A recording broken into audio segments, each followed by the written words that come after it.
Did you know that if you have a M365 Copilot license, you have also the Research Agent available?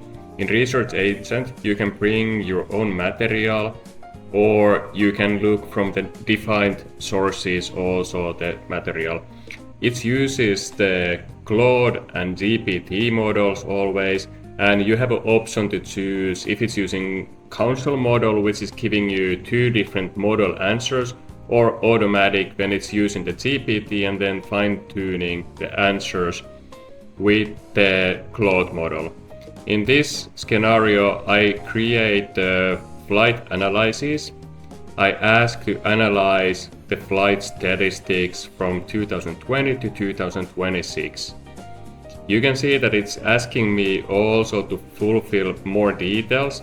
It's asking me what kind of a report I would like to do. Is it a small or long one? And then it's going to be starting to go through the different sources, different locations, and verifying everything with the two different models all the time. So now you have option to use the multimodal answers, which gives you even better answers than if you just used one of the models. So this can also analyze documents, but I just gave a prompt and it's looking from the internet, but you could analyze also different documentation or different sources of data, and based on the prompt it creates you the final solution. It may take some time, and while it's creating the documentation for you, you can leave the research and come back to the researcher when it's done. Because, for example, in my case, it took almost 20 minutes to create the final answer, and it's always depending on the prompt and what kind of questions you make, depends also the length of the answer. So this is not going to be giving you a right away answer. So that's one of the reasons why it's using multiple models, that it's really analyzing all of the things that it's going to be providing to you. So it's totally different kind of analysis than just the basic chat prompts. And in here, they're all the time bringing new features also for the Copilot. So you can also, when it's done, choose what kind of output format you want to have it.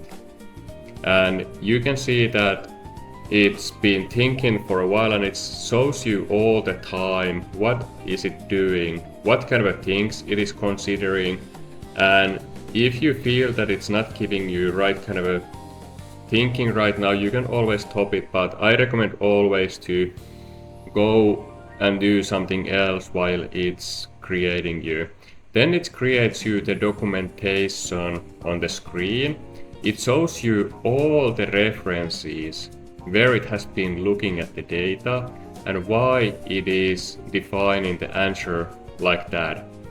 And you can always follow up the links and see what link it is and how reliable the source is.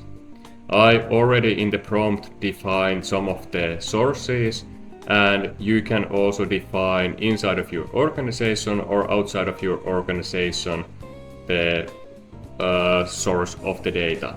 So then it's limiting the hallucination, and it is the most reliable answer for you on this kind of research topic.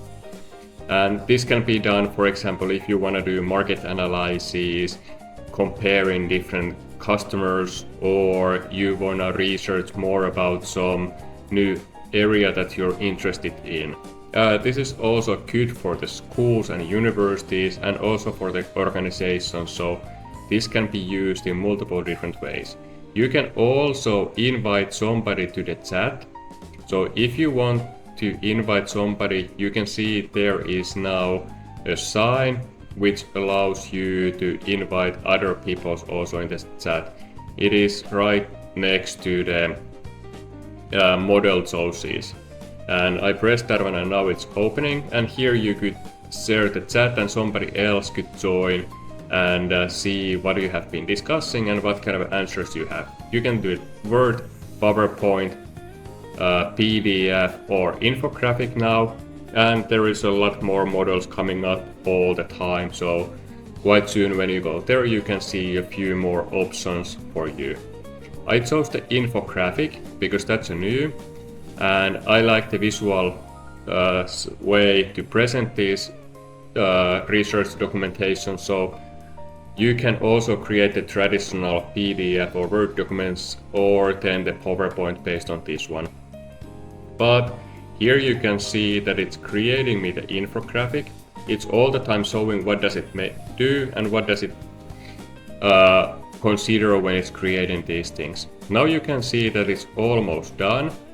You don't have to be understanding what does it do, but it shows you anyway that it's creating a web page, which you can then quite soon see, and it's also possible to share the same web page for different people if you want to.